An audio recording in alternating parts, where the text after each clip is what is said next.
Coaches, authors, consultants. If your income is inconsistent and your team is confused, it's not because you don't have enough tools. It's because you don't have a process that makes these tools work. Hi, I'm Liz Goodman. As a certified nursing assistant, infection control assistant, office manager, and finally a nurse, I learned the hard way that if your systems are a mess, so is your business. If you're a coach, author, or consultant and your income feels inconsistent, it's not your offer, it's your process. Process to Profit helps authors, coaches, and consultants get crystal clear with our proprietary system, the Business Productivity Framework. By the end of this video, you will understand the common problems with business systems and why it's so important to have them worked out before you purchase more tools and software. First, we'll cover what causes business system failure. Then I'll show you the importance of overcoming those failures. And finally, we will discuss how the correct business systems help you pick the right software and apps for your business. The top 3 reasons that business systems fail is lack of communication, lack of ownership, and overcomplexity. Let's take a look at these a little further. No matter if your team is international or all in the same office, communication is very, very important. Let's talk about a few tips to ensure proper communication. 1, keep all communication in a single platform. That's not email.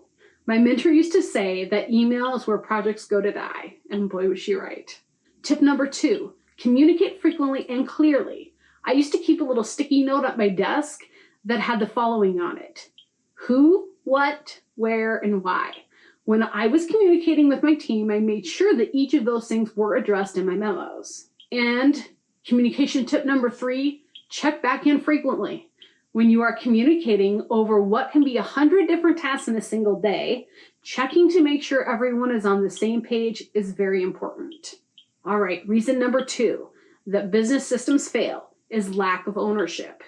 Do you ever have tasks that fall through the cracks? Due dates that pass without asset completion?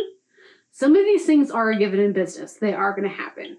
However, if you make sure that each task is assigned an owner and a manager, then teach everyone what that means, you can drastically reduce tasks that fall through the cracks.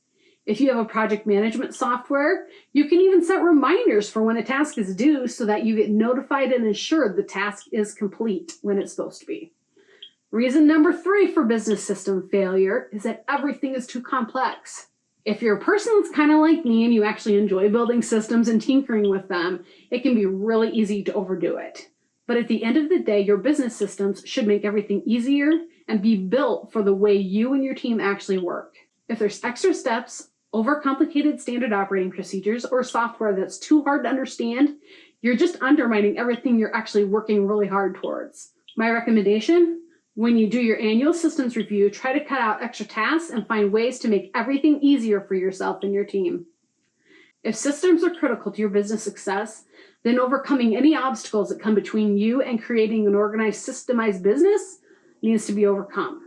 Sometimes that means hiring a systems expert like me, or changing the way you and your team see systems, or trying something new and uncomfortable. Whatever you need to do to meet your end goal, face it with enthusiasm and stick-to-itiveness, knowing that in the end, you and your business will be better off for it. If you're listening to this and thinking, I need this in my business, don't wait. Head to processtoprofit.org, that's process, the number 2, profit.org, and grab our free Process to Profit Quick Start Guide. It walks you step by step through how to simplify your operations, tighten up your marketing systems, and make sure you're actually setting up to scale without the chaos. It is completely free, and it gives you the clarity that you need immediately. Once your systems are in place, it's time to shop for the software that will help you accomplish those tasks the easiest. There's nothing wrong with software and automations, as long as you're clear on your processes first. Start with a project management software like ClickUp, Trello, Monday. My favorite is ClickUp. Research them and decide which one would be best for you and your team. You need to take into account your own tech abilities and that of your team. Then once you land on a piece of software, begin the process of implementing your systems one at a time. Only after all of your systems are in a project management software and working correctly should you consider adding tech or automations. Doing this one step at a time will keep you from feeling overwhelmed and keep chaos to a minimum. Remember, process clarity first, tool second. Only then can you truly unlock efficiency and avoid drowning in tool overload. If this episode helped you think differently about your business, subscribe and share it with another serious operator. And remember, profit isn't random, it's built.